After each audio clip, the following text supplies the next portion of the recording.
Saudara-saudari yang terkasih dalam Tuhan Yesus Kristus, kita berjumpa kembali. Hari ini hari Jumat, tepatnya tanggal 17 September tahun 2021. Kita akan bersama membaca kitab suci dan merenungkan sabda Tuhan. Bersama dengan saya, Albertus Magnus Warsito dari Paroki Santo Stefanus, Surabaya.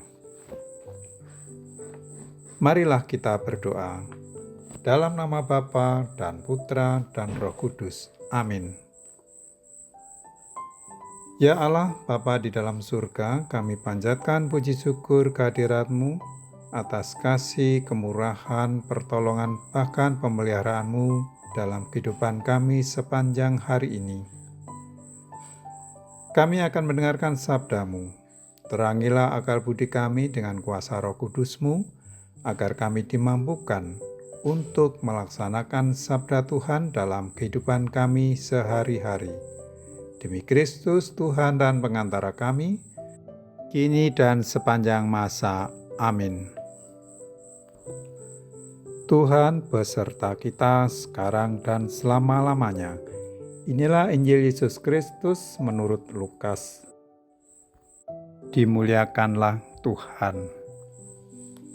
Tidak lama sesudah itu, Yesus berjalan berkeliling dari kota ke kota dan dari desa ke desa, memberitakan Injil Kerajaan Allah. Ke-12 muridnya bersama-sama dengan dia, dan juga beberapa orang perempuan yang telah disembuhkan dari roh-roh jahat atau berbagai penyakit, yaitu Maria yang disebut Magdalena, yang telah dibebaskan dari 7 roh jahat, Yohana istri Kusa, bendahara Herodes, Susana, dan banyak perempuan lain. Perempuan-perempuan ini melayani rombongan itu dengan kekayaan mereka. Demikianlah Injil Tuhan, terpujilah Kristus. Saudara-saudari yang terkasih, harta yang berkecukupan atau bahkan berlimpah merupakan dambaan semua orang. Tapi tahukah bahwa harta yang melimpah merupakan suatu berkat tersendiri yang dari Tuhan?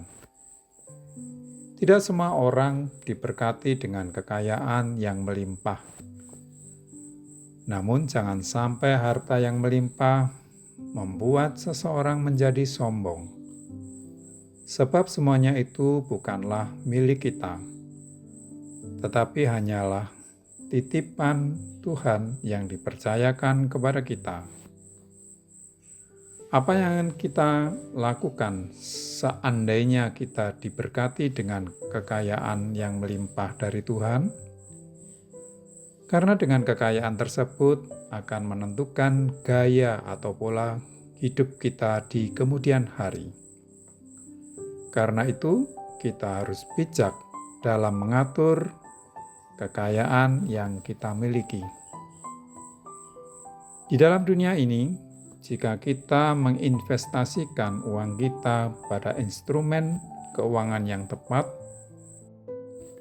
maka beberapa tahun ke depan kita akan memetik hasilnya berkali-kali lipat.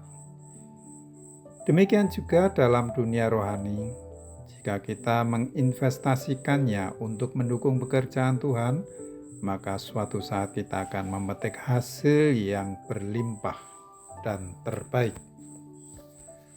Saudara-saudara yang terkasih dalam Tuhan Yesus, bacaan Injil hari ini menceritakan bagaimana para perempuan yang diberkati dengan kekayaan mereka menggunakan kekayaan tersebut untuk melayani rombongan Tuhan Yesus. Mereka sadar bahwa kekayaan yang mereka terima adalah berkat dari Tuhan. Karena itu, maka mereka menggunakannya untuk mendukung pelayanan Tuhan Yesus.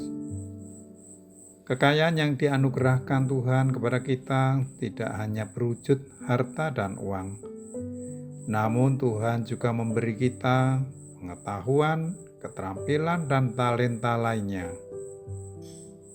Mari kita renungkan, apakah ada anugerah Tuhan selain uang yang kita investasikan untuk kemuliaan Tuhan dan kerajaan-Nya? Saudara-saudara yang terkasih, paling sedikit kita bisa menginvestasikan waktu kita meski sebentar, tetapi teratur untuk pelayanan kepada sesama demi Tuhan. Apakah kita sudah menggunakan harta dan kekayaan lainnya untuk mendukung pelayanan Tuhan? Semoga dengan merenungkan sabda Tuhan hari ini, semakin diteguhkan iman kita, dan kita semuanya semakin terpanggil untuk melayani Tuhan lewat sesama. Amin. Mari saudara-saudara yang terkasih, kita akhiri dengan doa. Allah Bapa di dalam surga, kami panjatkan puji syukur kepadamu karena sabdamu meneguhkan iman kami. Bantulah kami agar kami mampu menginvestasikan harta dan kemampuan kami untuk pelayanan bagi sesama kami. Dan berkatilah selalu hati kami untuk terpanggil melayani sesama. Demi Kristus Tuhan dan Penyelamat kami. Amin. Dalam nama Bapa dan Putra dan Roh Kudus. Amin.